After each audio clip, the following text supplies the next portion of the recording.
welcome to the Back Porch. My name is Meg Farrell. And I'm Ricky Alexander. And today we have Dennis Lichtman with us, who is been on the scene for a long time as a big organizer of the scene because he started and runs to this day Mona's, which is kind of, I would say, the watering hole of like the trad jazz community. The epicenter of jazz, of early jazz in New York. Yeah. I guess so. Can you talk about the beginning of Mona's and sure. Your experience running it for, it's been what, 15 years, 16 right? years, 16 years, yeah. Incredible, wow. It was actually the kind of a smashing together of a number of different musical communities that made it happen. And the first is that I was playing at the time, this was in the mid-2000s, I was playing a ton of bluegrass gigs, mostly on mandolin and sometimes fiddle, with a guitarist and singer named Izzy. Izzy Zeidman? Izzy Zeidman, yeah. Zeidman. And okay. Izzy was, the very one. Izzy and I were both interested in early jazz and swing and knew some tunes, but didn't have much experience playing it. So just for fun and to learn more, we started a weekly Monday night jam session and little gig at a little Russian restaurant that's long since out of business. And in the meantime, I began playing regularly with the Cangelosi Cards, which was Jake Sanders and Tamar Korn, Gordon Webster and Matt Musselman and some other folks you're very familiar with. And at the time, there were very few early jazz bands made up of younger people in New York City. There was not the robust scene that there is now. There were like 3 bands, maybe. And the Cangelosi Cards were making a splash in this little weekly gig in the East Village. I would go sit in with them and then join the band. One night, it was Jake's birthday, and after that gig finished up, we decided to go to Mona's around the corner, which had a Monday night traditional Irish session. Great fiddle players, one of the highest level sessions in the world. And they were wrapping up early and they said, well, hey, you have all your jazz buddies here. Do you want to play some tunes for us? So we started playing Sunny Side of the Street or something like that. And Tamar was singing and, just charming the whole place. And it just so happened that the regular bartender was out sick that week and Aidan Grant was subbing behind the bar. And he saw what was happening and said, Dennis, this is great. Would you like to start something like this on Tuesday nights? We can't really pay, but you can collect tips. And if it goes well, we can try and talk the owner into coughing up something, which is exactly what happened. So really, it was my bluegrass worlds, this kind of nascent, just barely budding young early jazz scene, and the traditional Irish scene. It was really like those 3 communities coming together in one place that made Mona start, and I guess I was the person who was hopping between all of those things and just fell in the right place, and it all happened on this one like magical Monday.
this came together, have you seen it progress? I mean, we all know it's progressed quite a bit since then. But what are the different chapters? I mean, there definitely are chapters to the Mona's history and different vibes. And I don't know, what have you seen throughout the years? Oh, it's gone through waves over the years, and it's been amazing. I mean, the first year or so it was slow. We were just figuring out what we were doing and trying to get the word out.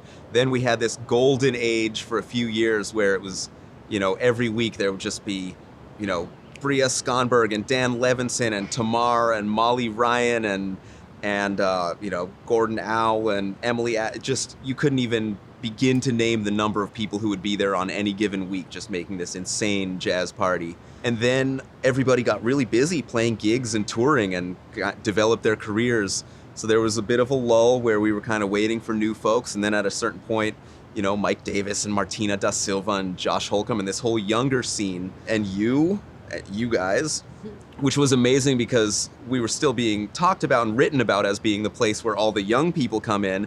And then suddenly there were people 10 or 12 or 15 years younger than me coming in and just kicking ass. And it was like, oh, okay, I guess there's a new crop. And that's just continued happening.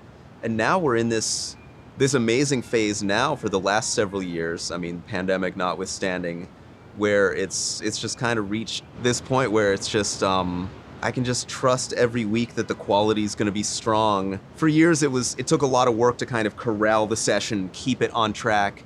And now it seems like there's so many great players around because the scene has blossomed.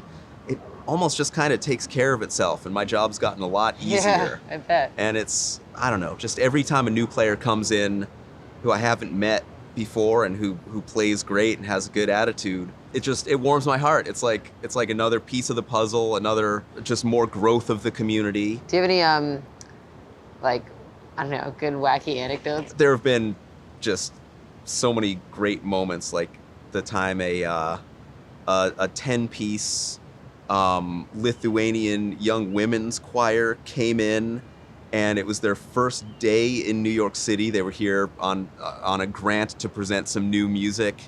And they came in, and for the first and only time, for no reason whatsoever, we decided to end the night with Good Night, Irene.